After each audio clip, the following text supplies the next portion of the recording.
Capítulo 19. A Umami. Mulheres que compartilham um segredo. Povo pequenino?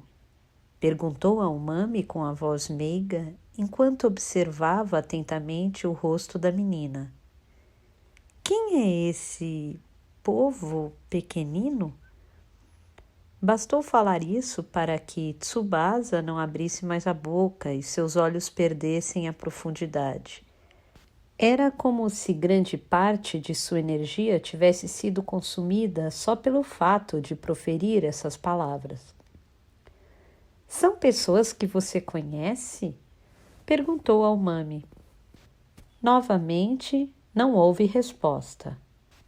Ela já repetiu inúmeras vezes essas palavras, disse a velha senhora.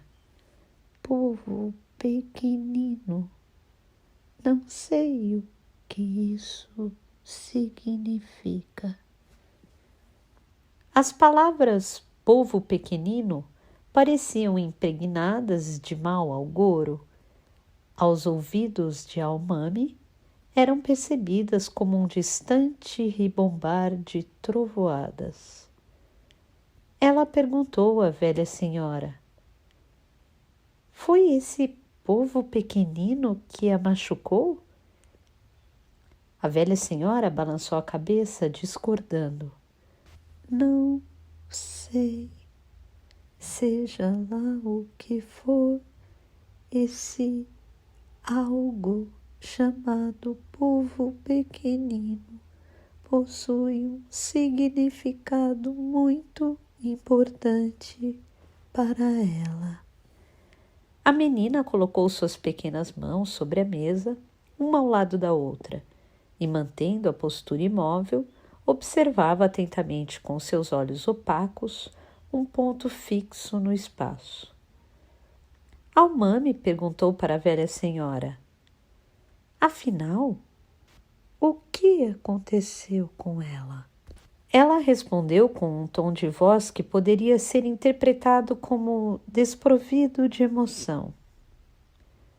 Foram constatados sinais de estupro e recorrentes. Há várias e terríveis lacerações na vulva, na vagina e, inclusive, lesões no útero. Foi introduzido o órgão masculino de um adulto num pequeno útero ainda em formação. Em decorrência disso, existe uma enorme ruptura na mucosa uterina, local de fixação e fertilização do óvulo. Segundo o médico, mesmo adulta, ela não poderá engravidar. A velha senhora parecia fazer questão de expor vividamente a situação na presença da menina. Tsubasa, no entanto, escutava a conversa sem dizer nada e sem expressar nenhuma reação. De vez em quando, ela mexia sutilmente a boca, mas sem emitir sons. A menina parecia escutar, apenas por educação, a história de alguém distante e desconhecido. Isso não é tudo, continuou a velha senhora, mantendo a placidez. Mesmo que as funções de seu útero sejam recuperadas por meio de algum tipo de tratamento, provavelmente ela não vai ter o desejo sexual. Pela gravidade dos danos que sofreu, a penetração deve ter sido muito dolorosa e teve de suportá-la inúmeras vezes. Esse tipo de dor não se esquece facilmente. Você entende o que estou dizendo? Umami assentiu. Seus dedos estavam firmemente entrelaçados sobre os joelhos. Os óvulos dessa menina não possuem mais um lugar para se fixar. Eles...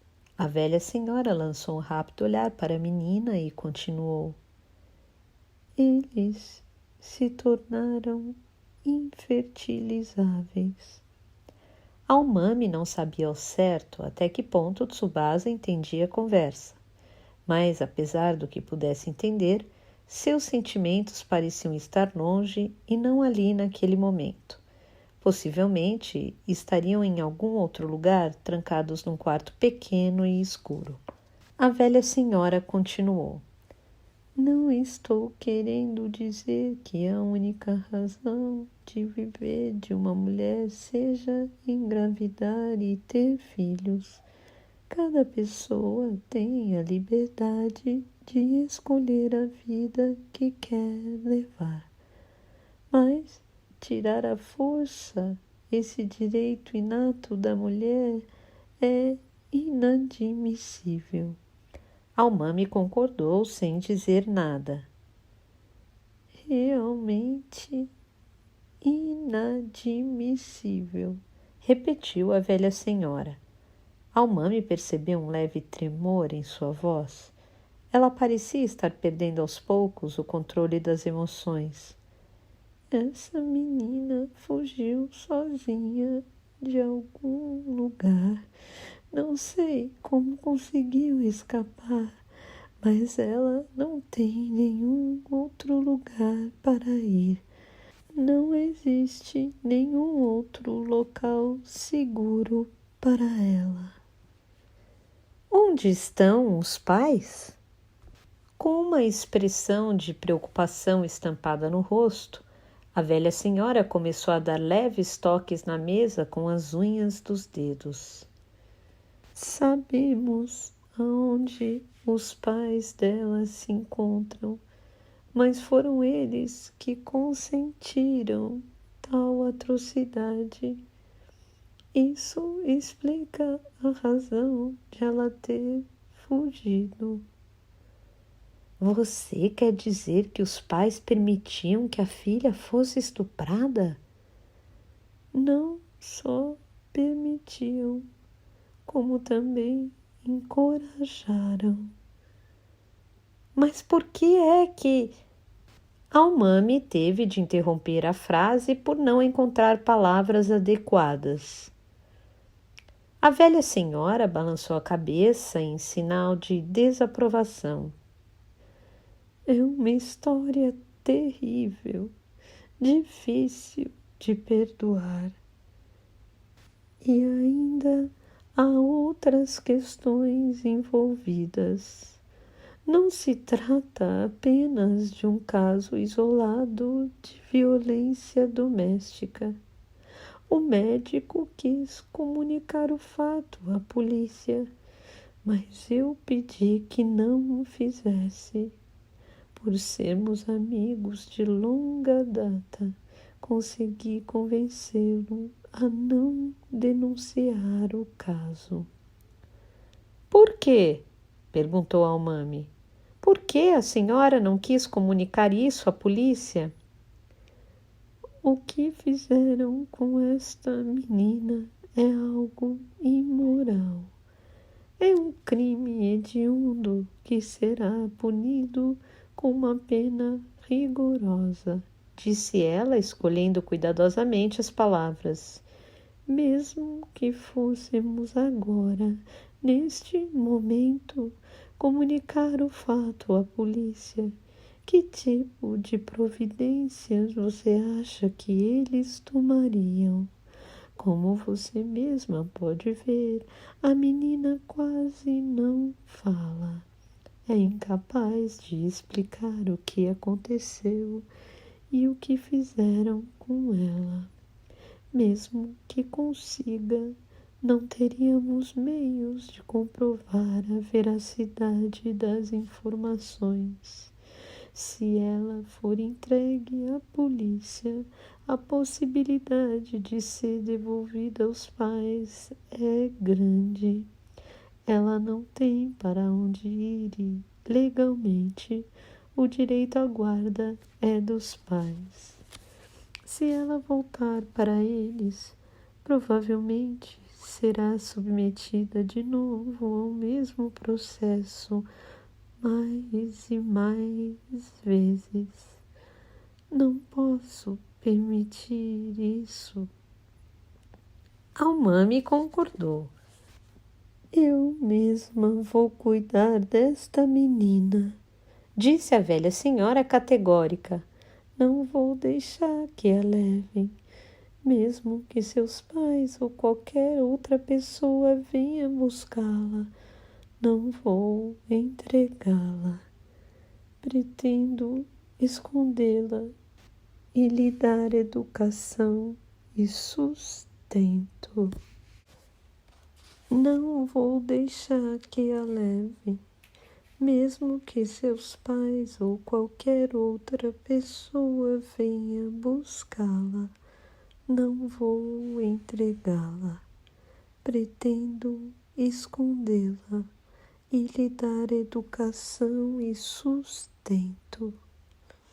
Almami observou alternadamente a velha senhora e a menina. Dá para identificar o homem que a estuprou? É uma pessoa só? Perguntou ela. Podemos identificá-lo. É apenas uma pessoa. Mas não podemos acusá-lo, é isso? Ele é muito influente, disse a velha senhora. O poder que exerce sobre os outros é muito grande. Os pais desta menina estão sob suas ordens e mesmo hoje continuam sob seu comando. São pessoas destituídas de personalidade, incapazes de julgar e sustentar uma opinião própria. Para eles, a palavra desse homem é inquestionável. Por isso, se ele disser que é necessário entregar a filha, os pais jamais irão se opor. Eles aceitam os argumentos do homem e entregam alegremente a filha, mesmo cientes do que acontecerá com ela. Almami precisou de um tempo para assimilar o que acabara de ouvir. Após refletir e organizar as ideias, perguntou: eles fazem parte de algum tipo de grupo peculiar? Fazem. Trata-se de um grupo que compartilha um modo obtuso e doentio de pensar. É uma espécie de culto? Perguntou Almami. A velha senhora concordou.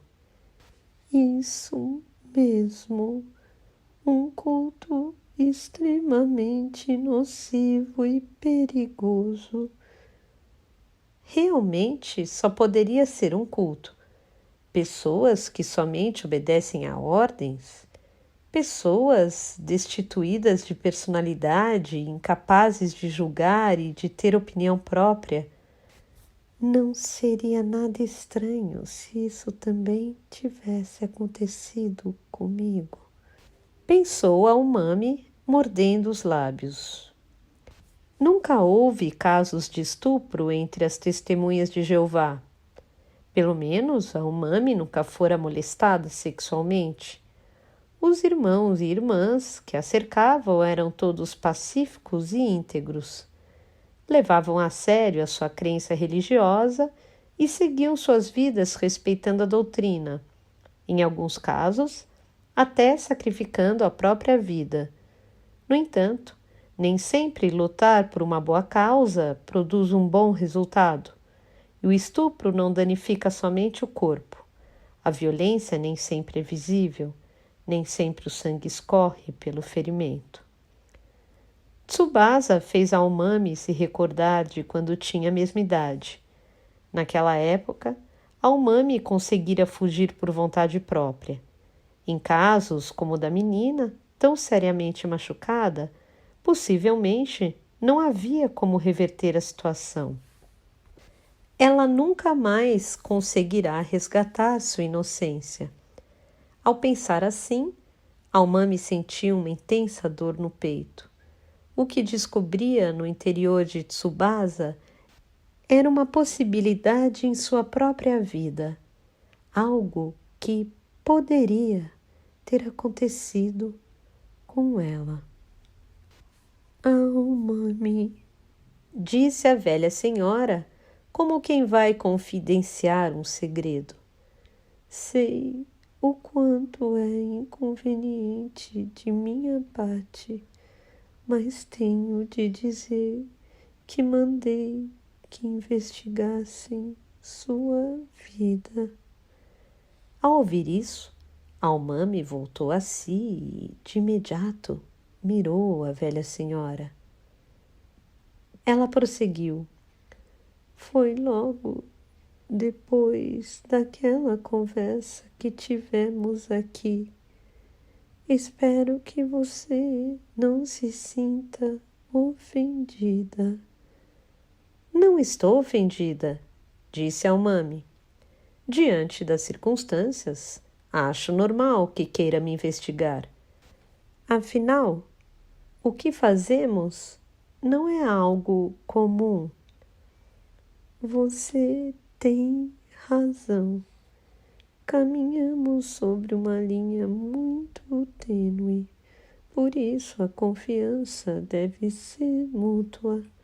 Mas, para que isso seja possível, é preciso conhecer a pessoa e saber certas coisas sobre ela.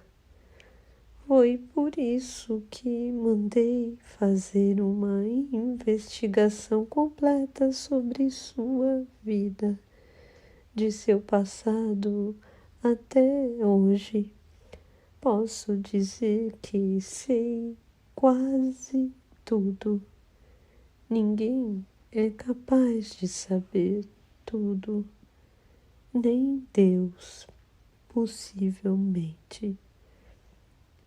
Nem o diabo, disse a Umami.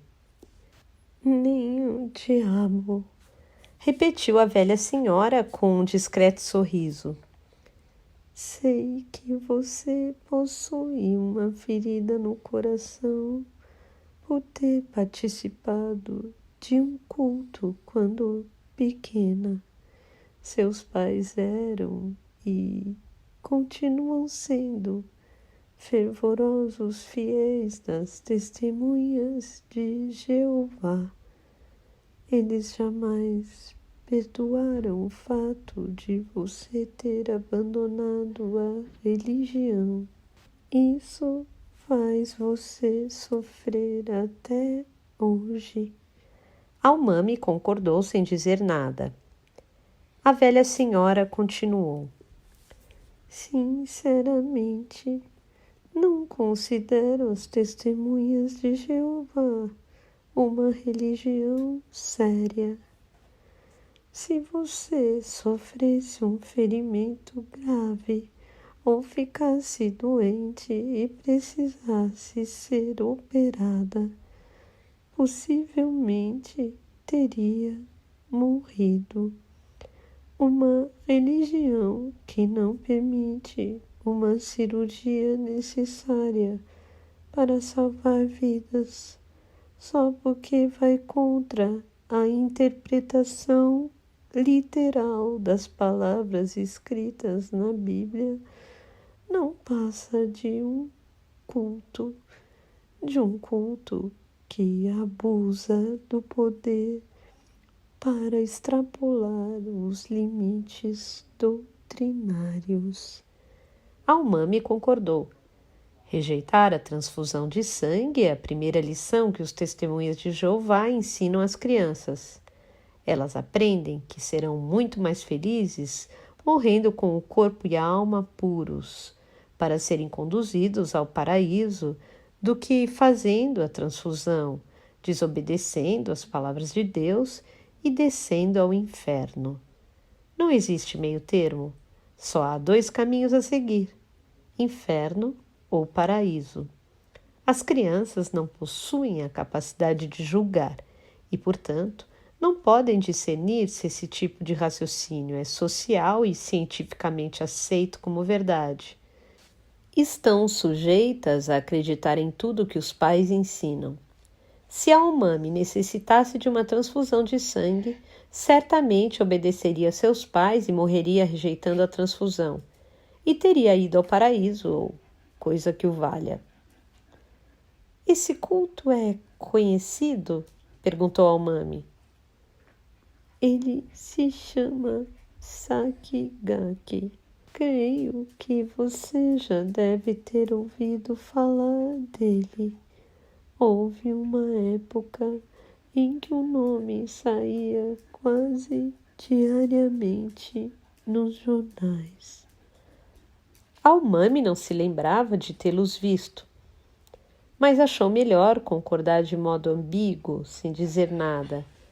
Então se lembrou de que não estava vivendo no mundo de 1984, mas no de 1Q84, que sofrera alterações. Tudo não passava de uma hipótese, mas ela gradativamente se tornava mais plausível. E nesse novo mundo pareciam existir muitas informações que ela não conhecia.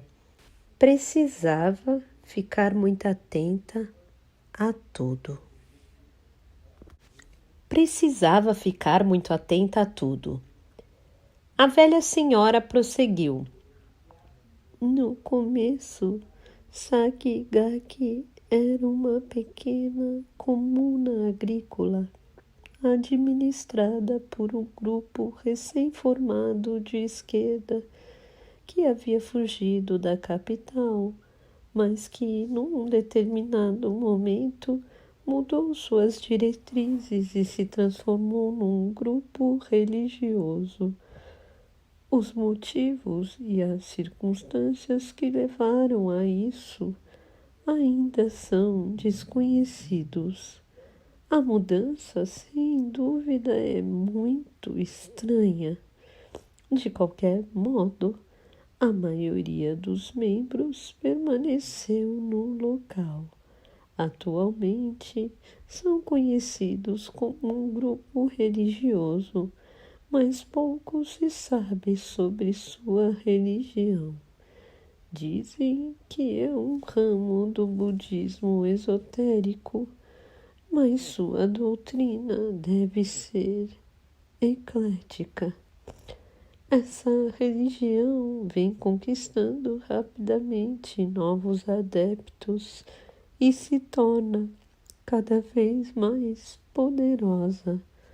Apesar de estar envolvida com aquele grave incidente, sua imagem não sofreu nenhum arranhão. Conseguiram contornar habilmente a situação a ponto de reverter o incidente no motivo de propaganda. A velha senhora fez uma pausa e continuou. A informação não é muito divulgada, mas no grupo existe um mentor espiritual que eles chamam de líder.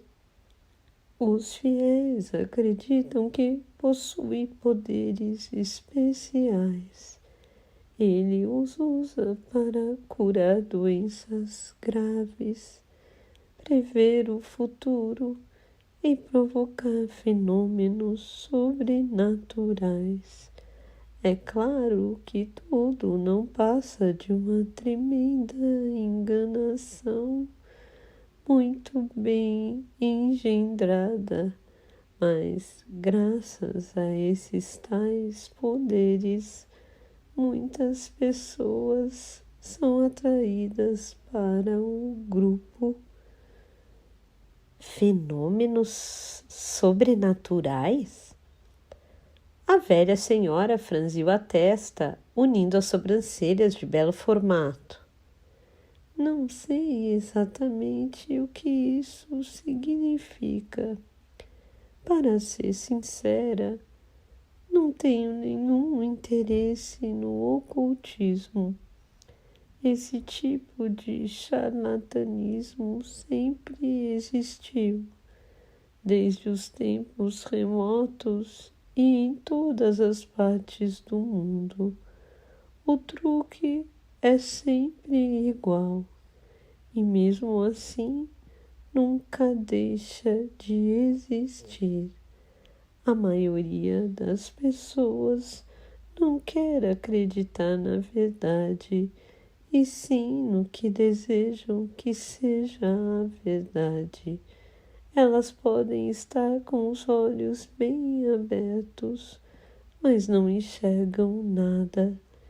Enganá-las é tão fácil como torcer o braço de um bebê. Sakigake, disse ao mame ouvindo o som da palavra. Soou mais como um trem expresso do que um grupo religioso. Ao ouvir a palavra Sakigake, Tsubasa voltou os olhos por alguns instantes para baixo, como uma reação a esse som especial que ocultava um segredo. Mas logo depois os ergueu de novo e seu rosto retomou a inexpressividade de antes.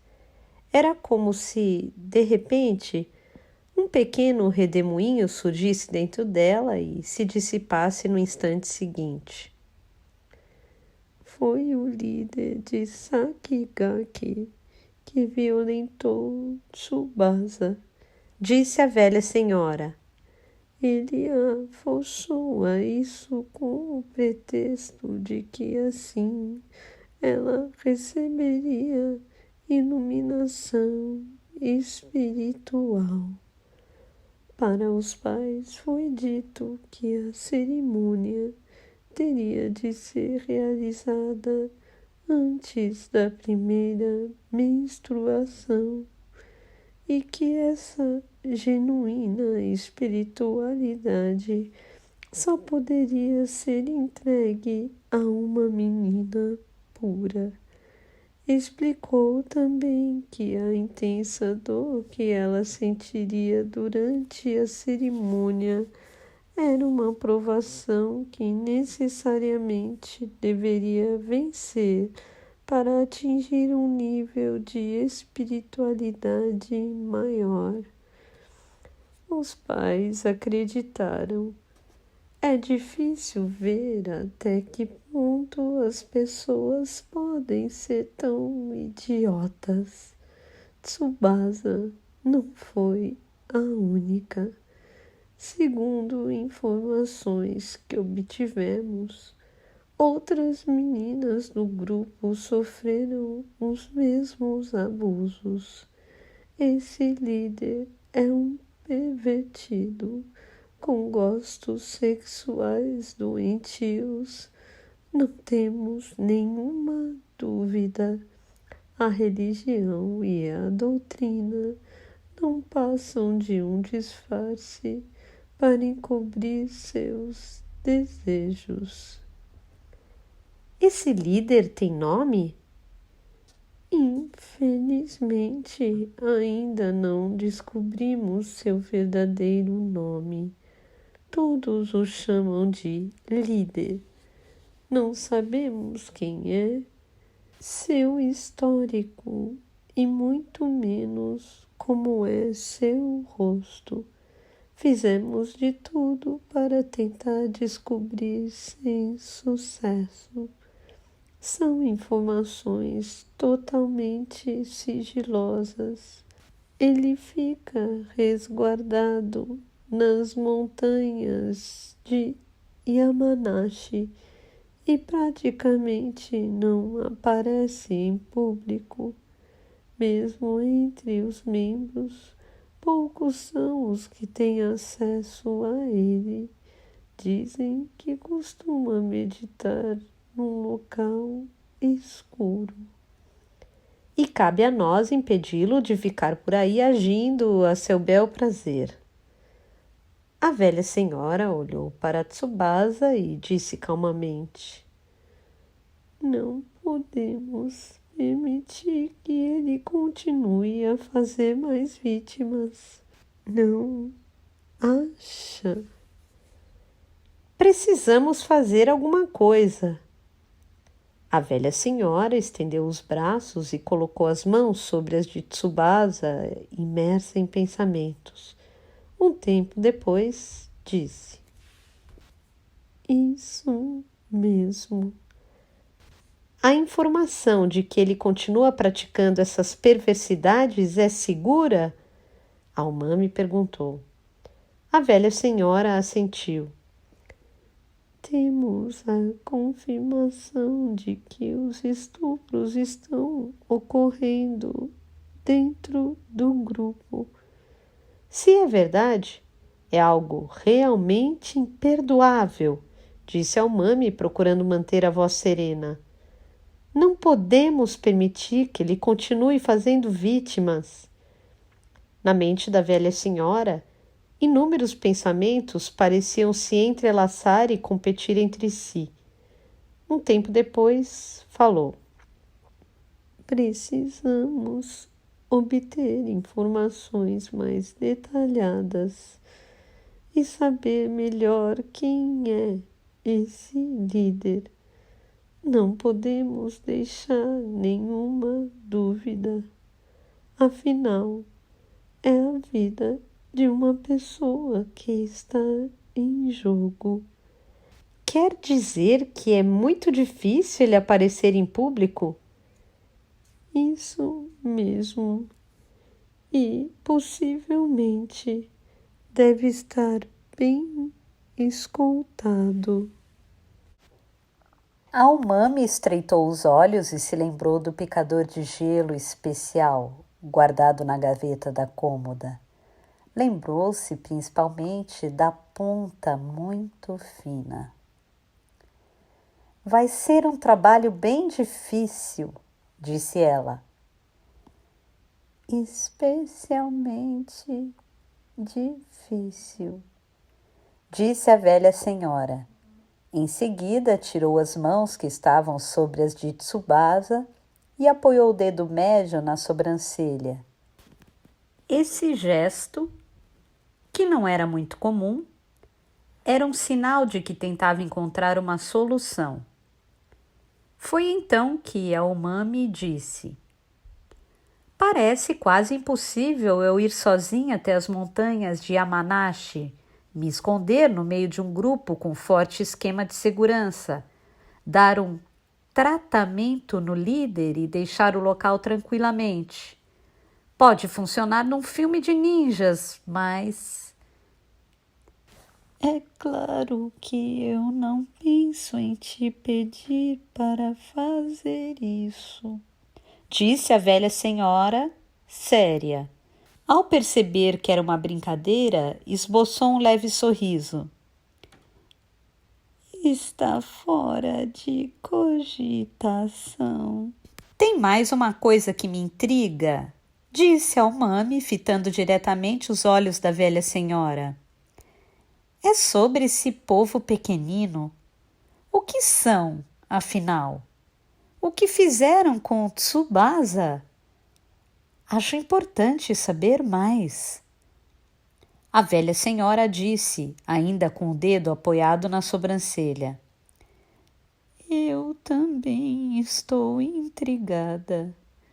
Essa menina quase não fala, mas, como você mesma acabou de ver, não é de hoje que ela vem dizendo repetidas vezes: povo pequenino.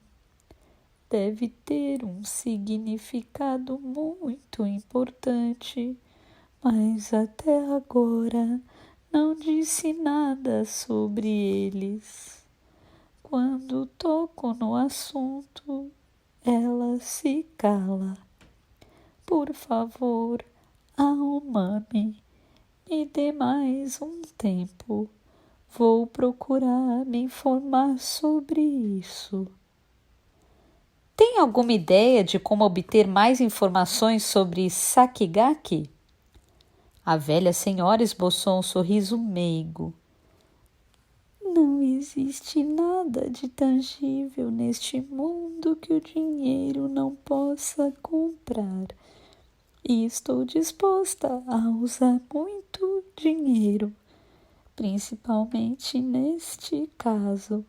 Pode ser que leve tempo, mas com certeza vou conseguir as informações necessárias. Existem coisas que nenhum dinheiro no mundo pode comprar, pensou a Umami. Por exemplo, a lua. Mudou de assunto. A senhora realmente pretende adotar Tsubasa e cuidar dela? Claro que sim.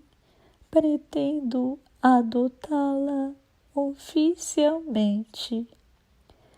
Você deve saber que os procedimentos legais não são simples, ainda mais nessas circunstâncias. Obviamente estou ciente disso, disse a velha senhora. Mas vou tentar todos os meios possíveis para conseguir. Não vou entregá-la para ninguém. Sua voz deixava escapar um tom de amargura. Até então nunca havia revelado tão abertamente seus sentimentos diante de Umami. E isso a deixou ligeiramente preocupada. A velha senhora logo percebeu a inquietação que se esboçava no rosto de Umami.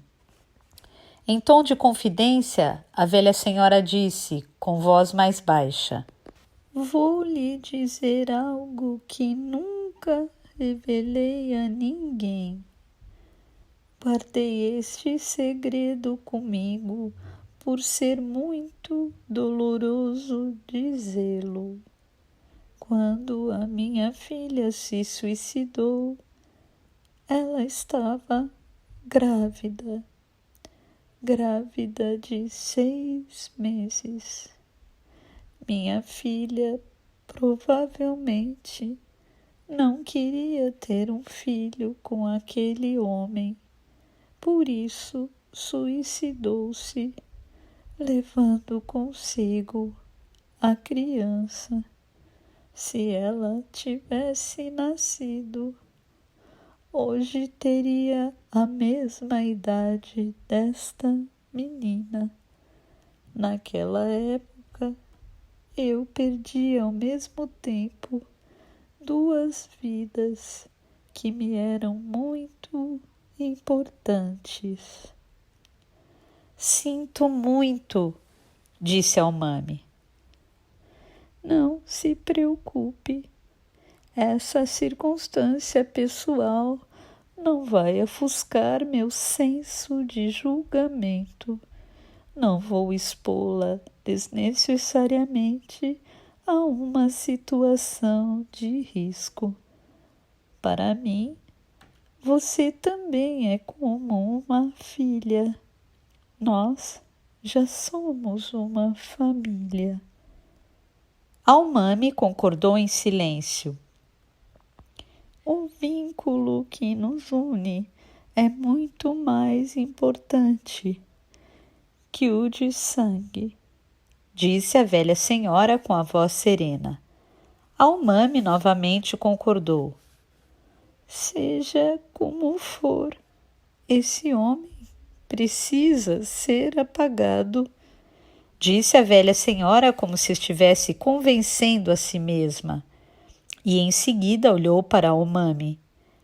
É preciso despachá-lo o mais rápido possível para o outro mundo, antes que consiga machucar mais alguém. A Umami olhou para Tsubasa, sentada do outro lado da mesa, em frente a ela. Seus olhos pareciam não focar em coisa alguma. a não ser um ponto no espaço. Aos olhos de Almami, a menina parecia uma carcaça viva. Ao mesmo tempo, não podemos nos precipitar, disse a velha senhora. Precisamos ser cautelosas e ter muita paciência. Almami deixou Tsubasa e a velha senhora no quarto e saiu sozinha do abrigo. A velha senhora ficaria com a menina até ela pegar no sono. As 4 mulheres que estavam na sala conversavam baixinho, sentadas ao redor de uma mesa. A cena não parecia real aos olhos de Almami. As mulheres davam a impressão de fazer parte de um quadro imaginário. O título do quadro seria algo como Mulheres Compartilhando Segredo. Mesmo quando Almami passou por elas, a cena pictória não se alterou. Almami ficou um bom tempo acariciando o pastor alemão sentado no terraço. O cachorro abanava vigorosamente o rabo, alegre. Sempre que encontrava um cachorro, admirava esse estado de felicidade incondicional. Almami nunca tivera um animal de estimação, nem cachorro, nem gato, nem sequer um pássaro. Nunca comprara um vaso de plantas. Enquanto pensava nisso, ocorreu-lhe olhar para o céu. Nuvens acinzentadas pairavam inexpressivas, insinuando a chegada da estação chuvosa e bloqueando a visão da lua. Era uma noite calma, sem ventos. Indícios do luar revelavam-se por trás das nuvens, mas não a ponto de indicar quantas havia no céu. Enquanto caminhava rumo à estação, Almami refletiu sobre quão estranho era o mundo. Se somos apenas um mero veículo de genes, como a velha senhora havia dito, por que alguns de nós tínhamos uma visão tão estranha? Para cumprir o objetivo dos genes, ou seja, transmitir o DNA, não bastaria ter uma vida simples de modo a preservá-la e reproduzi-la sem nos preocuparmos com coisas inúteis? Quais seriam as vantagens dos genes em manter a vida de pessoas que possuem uma mente vil e que só podem ser consideradas degeneradas? Um homem que tem prazer em estuprar meninas impúberes, um guarda-costas homossexual de porte robusto, fanáticos que preferem morrer a receber transfusão de sangue, uma grávida de 6 meses que se suicida com overdose de calmantes, uma mulher que mata homens problemáticos furando suas nucas com uma agulha bem fina, mulheres que odeiam homens, homens que odeiam mulheres. Qual vantagem teriam os genes de manter vivas essas pessoas? Será que eles as observam como episódios bizarros, um tipo de provocação colorida e divertida? Ou têm uma finalidade para elas? Almami não sabia a resposta. Almami não sabia a resposta. A única coisa que podia dizer é que não tinha outra opção de vida. Não importava o que viesse a acontecer, ela estava ciente de que essa era a vida que tinha. Não dava mais para voltar atrás ou trocá-la por outra. E que, por mais estranha e distorcida que fosse sua vida, este era o seu modo de transportar os genes. Enquanto caminhava, desejou que a velha senhora e Tsubasa fossem felizes. Se fosse realmente possível proporcionar-lhes a felicidade, chegou inclusive a pensar em se sacrificar por elas. Almami não via nenhuma perspectiva em seu próprio futuro.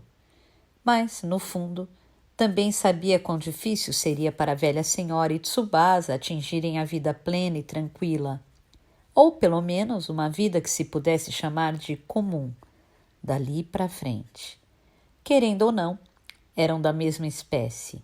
Ambas carregavam um fardo muito pesado.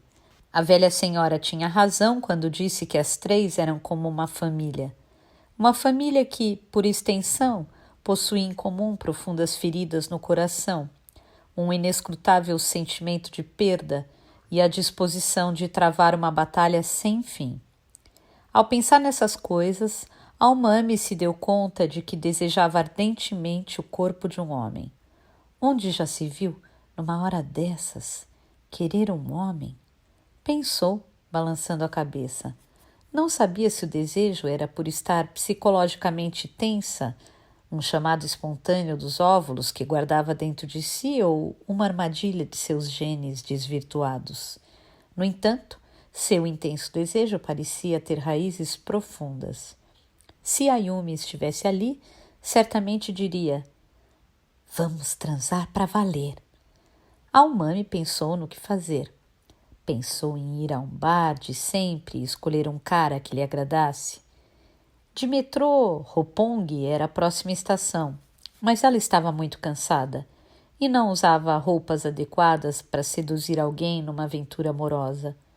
Não estava maquiada, calçava tênis e carregava uma bolsa esportiva de vinil. Resolveu voltar para casa, abrir um vinho tinto, se masturbar e dormir. O melhor a fazer era isso.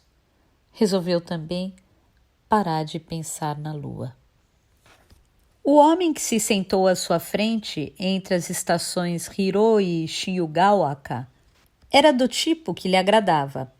Aparentava ter uns 45 anos, tinha o rosto oval e entradas acentuadas na testa. O formato da cabeça também não era mau. Tinha uma pele saudável e usava óculos elegantes de aro fino. Também se vestia bem. Uma camisa polo branca, uma jaqueta leve de verão, de algodão fino, e sobre o colo carregava uma pasta de couro para documentos. Calçava mocassim marrom. À primeira vista, parecia um funcionário, mas não desses que trabalham em empresas rígidas. Seu jeito era mais para editor, arquiteto numa construtora e alguma profissão relacionada ao ramo de confecção. Ele lia atentamente um livro encapado. Se fosse possível, a umami gostaria de ir com ele para algum lugar e transar intensamente. Ela imaginou apertar seu pênis duro. Queria segurar firmemente o pênis a ponto de bloquear sua circulação sanguínea e com a outra mão massagear carinhosamente os testículos. As mãos de Umami, que estavam sobre o colo, começaram a tremelicar e seus dedos involuntariamente passaram a abrir e fechar. A cada respiração, seus ombros se movimentavam para cima e para baixo. Então, ela lambeu os lábios com a ponta da língua. Mas precisava descer em Shiogawaka. O homem seguiu sentado, lendo seu livro sem querer imaginar que tinha sido objeto de uma fantasia erótica. Parecia nem se importar em saber que tipo de mulher se sentava à sua frente. Ao descer do vagão, a umami teve um impulso de arrancar aquela porcaria de livro das mãos dele, mas se conteve.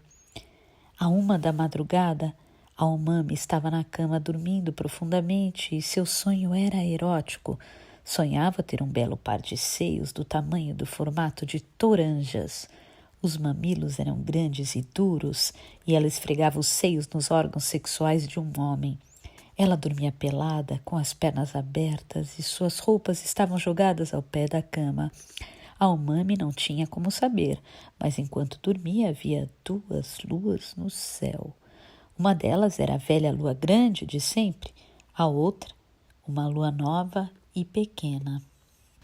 Tsubasa e a velha senhora também dormiam. No quarto da menina, Tsubasa estava com um pijama xadrez novo e jazia na cama com o corpo encolhido. A velha senhora, ainda com a mesma roupa, adormecera na poltrona de leitura. Havia um cobertor em seu colo. Sua intenção era ir embora assim que Tsubasa pegasse no sono, mas ela também acabou dormindo. Ao redor do abrigo, no alto da colina, tudo estava envolto num profundo silêncio.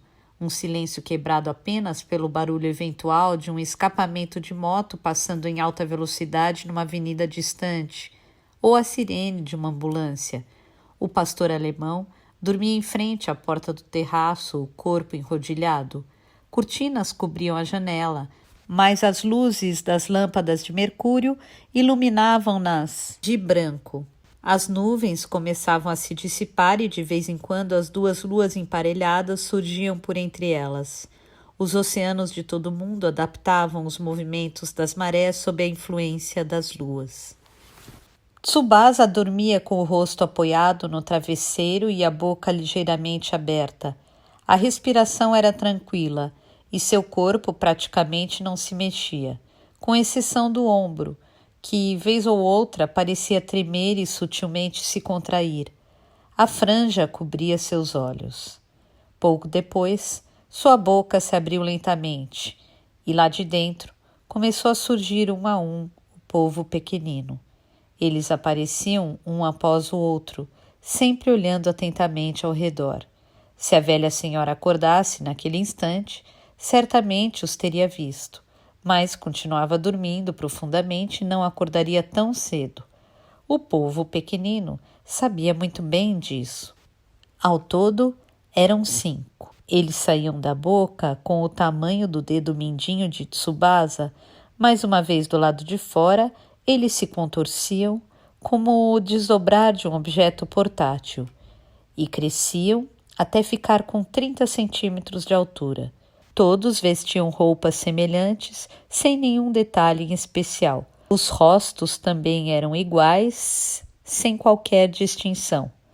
O povo pequenino desceu da cama sem fazer barulho e, uma vez no chão, eles puxaram um objeto que estava debaixo da cama e tinha o tamanho de um nikumandayu, um pãozinho de carne de porco. Eles se posicionaram ao redor desse objeto e começaram a manuseá-lo com afinco. Era branco e bem maleável. Eles erguiam um braço e com muita agilidade pegavam um fio branco semi-transparente no ar e com ele iam aumentando o tamanho desse objeto fofo. O fio parecia viscoso. De uma hora para outra, seus corpos haviam atingido cerca de 60 centímetros. O povo pequenino podia mudar livremente de tamanho de acordo com suas necessidades. O trabalho avançou durante horas e os 5 homens pequeninos concentravam-se nos afazeres sem uma palavra.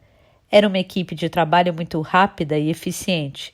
Durante esse tempo, Tsubasa e a velha senhora dormiam profundamente, sem sequer mover o corpo. As outras mulheres do abrigo também dormiam, cada qual em seu quarto. O pastor alemão também parecia sonhar, e deitado na grama, emitiu do âmago de seu inconsciente um leve rosnar. No firmamento, as 2 luas, em comum acordo, incendiam sua estranha luminosidade sobre a terra.